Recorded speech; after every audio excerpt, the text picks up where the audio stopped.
Hello everyone. आज की video हम पढ़ेंगे कंपैरिजन ऑपरेटर्स क्या होते हैं।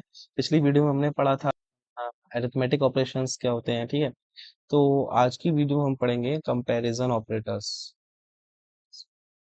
Okay, so basically comparison operators क्या होते हैं, लाइक हमें एक कंपैरिजन करना है कि हमारा ये जो नंबर है इसके इक्वल टू है, या स्ट्रिंग हमारी 5 है, नेक्स्ट स्ट्रिंग भी इक्वल टू 5 है या नहीं।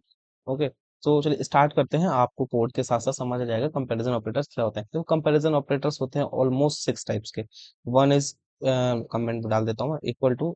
ठीक है, it is a comparison operator that my one thing is equal to second thing, like 1 is equal to 1. Okay, next is, sorry, next is not equal to operator, like 1 is not equal to 2. Okay, I have also issued a comment. Sorry. Okay, 1 is not equal to 2. Okay, and the third one is greater than. Okay, and the fourth one is less than. Fifth one is greater than equal to operator. Sorry, greater than equal to operator, and the sixth one is less than equal to operator. Okay, so हम एक एक programme करेंगे इन सबका, या हम एक ही programme में सब कुछ इनिशियलाइज करके आपको बता दूंगा कैसे होता है। चलिए, मैं आपको पहले हमने एक वेरिएबल डिक्लेयर किया, ए वॉलस ऑपरेटर यूज किया 1। ओके, आप अगर कोट्स ये सेमी कॉलन्स नहीं भी लगाएंगे तब भी कोई दिक्कत नहीं है, गोलैंग में ऐसा कुछ इशू नहीं है। Equal to 2, sorry. ओके, ठीक, हमने वेरिएबल इनिशियलाइज कर दिए, डिफाइन कर दिए, उसमें वैल्यूज भी डाल दिए, is equal to 1 and B is equal to 2। Okay, save करते हैं इसको। नाउ अब हमने करा एफ पी।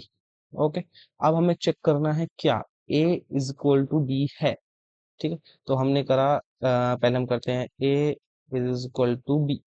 ओके, कौन लगाया, ठीक, देन ए कॉमा बी। ठीक, कर दिया हमने। अब अभी क्या होगा, अभी सिर्फ ए और बी की वैल्यू प्रिंट हो जाएगी। अब हमें क्या चेक करना है, A is equal to B. Okay, अब हम करते हैं, चलिए go run main dot go. क्या फॉल्स आया, हमारी वैल्यू क्या आई, फॉल्स। अगर मैं इसको इक्वल टू भी कर दूं, चलिए मैं ऐसे से कर देते हैं, अभी तो कोई दिक्कत नहीं है, डैश डैश। फिर से रन करते हैं, A is equal to B क्या है, फॉल्स, क्योंकि ए की वैल्यू बी के बराबर नहीं है। अगर मैं इसको 1 कर देता हूं तो क्या होगा, तो हमारा ट्रू आएगा। ओके, ये ट्रू आ गया, चलिए कोई नहीं। अब इसको हम कॉपी करते हैं, पेस्ट करते हैं। अब हमें दूसरा ऑपरेटर क्या है, हमारा A is not equal to क्या आएगा, फॉल्स आएगा। ये देखिए, सॉरी, हमें यहाँ पे ऑपरेटर लगाना पड़ेगा। A is not equal to B, false आएगा। क्यों, क्योंकि ए तो बी के बराबर है ही है ना भाई, राइट। ठीक है, कोई दिक्कत नहीं। अगर ये ए बी वाला 2 होता तो हमारा ट्रू आता। क्यों, क्योंकि ए और बी की वैल्यू मैच नहीं करती है। सही बात है, हमें ये तो चेक करना है। चलिए, कंट्रोल वी करते हैं। अब हमारा तीसरा ऑपरेटर है A is greater than B. Okay, क्या ए हमारा बी से ग्रेटर देन है, बिल्कुल नहीं है। अगर होता तो ट्रू आता, बट अब क्या आएगा, अब हमारा आएगा फॉल्स। हम फिर से रन करते हैं, क्या है, फॉल्स। ओके, चलिए फिर से ट्राई करते हैं, A is less then B. क्या हमारा A is less then B है, ऑब्वियस सी बात है, बिल्कुल दिख रहा है हमें ए इज लेस देन बी है, तो हमारा ट्रू आएगा। ये देखिए ट्रू आ गया। नेक्स्ट ऑपरेटर है हमारा A is less than equal to B. अब बताइए क्या आएगा, कुछ नहीं आएगा, बताओ। ट्रू आएगा, सॉरी, ट्रू ही आएगा। क्यों, ये हमारा लेस देन है। अगर मैं इसको 1 कर देता हूँ, मान लो, ठीक है, अब हमारा क्या आएगा, ट्रू आएगा, क्योंकि लेस देन तो है ही है, बट हमारा इक्वल टू बी भी तो है ना। ये भी देखो आप, देखना ट्रू आएगा। क्यों, क्योंकि लेस देन तो होगा ही होगा, नहीं है कोई दिक्कत नहीं, बट इक्वल टू तो है। सेम प्रोसेस हम करेंगे, A is greater than equal to B, greater than equal to B. Okay, so अब इसमें भी ट्रू आएगा। क्यों, क्योंकि हमारा एक ग्रेटर देन तो नहीं है, बट इक्वल टू बी है। आपको रन करके दिखा देता हूँ, ये देखो ट्रू। अगर मैं इसकी बी की वैल्यू ट्रू कर देता हूँ, ठीक है, तो अब यहाँ पे देखना फॉल्स आएगा। क्यों, क्योंकि ना ए की वैल्यू इक्वल टू बी है, 1 not equal to 2, and 1 is also not greater than 2। Understood.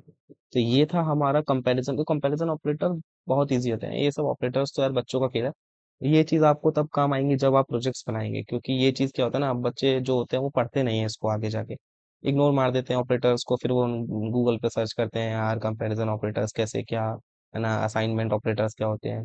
ठीक है, तो ये चीजें आपको काम आएगी, तो इन चीजों का नोट्स बना के चलिएगा, क्योंकि जो लोग नए हैं ना उनको बहुत दिक्कत होने वाली ऑपरेटर्स को लेके, कि आगे जाके जब इफ एल्स स्टेटमेंट्स आप यूज करोगे प्रोजेक्ट्स में, अपने बेसिकली प्रोजेक्ट्स में ये दिक्कत होती है कि वो लोग ये चीजें भूल जाते हैं मेजर थिंग्स एक्वायर करने के लिए। ठीक है ना, तो प्लीज इन सब चीजों को इग्नोर मत करिएगा, ये सब चीजें बहुत इंपॉर्टेंट है। अगर किसी भी कोडिंग लैंग्वेज में है ये चीज, कुछ भी अगर किसी कोडिंग लैंग्वेज में है, अगर प्रिंट एलन पैकेज भी है, तो प्रिंट कराने के लिए चार टाइप के पैकेज आते हैं। प्रिंट एलन हो गया आपका, प्रिंट एफ हो गया, प्रिंट हो गया। अब आपको कैसे पता कि आपने तो सब प्रिंट ही पढ़ा है ना। अब प्रिंट एलन का क्या खास, प्रिंट एलन की क्या खास बात है, प्रिंट एलन जो करता है आपका जो भी आउटपुट होगा फिर उसको नेक्स्ट लाइन में अगला आउटपुट अपने आप ले आएगा वो। हाँ, तो ये सब चीजें आप पढ़िए और इसके नोट्स बनाते हुए चलिए, क्योंकि नोट्स बहुत इंपॉर्टेंट चीज होते हैं यार, क्योंकि नोट्स के बिना ना आप बार बार गूगल पे जाओगे। बट अगर आपने खुद से कहीं से पढ़ रखा है और नोट्स बना के रख रखे हैं, सीधे कॉपी खोलोगे 2 मिनट लगेगा, आपको सब पता चल जाएगा, और आपको एक डीप अंडरस्टैंडिंग भी होगी अपने नोट्स के अकॉर्डिंग। चलिए कोई नहीं, नेक्स्ट वीडियो में मिलते हैं। Thank you for watching this video.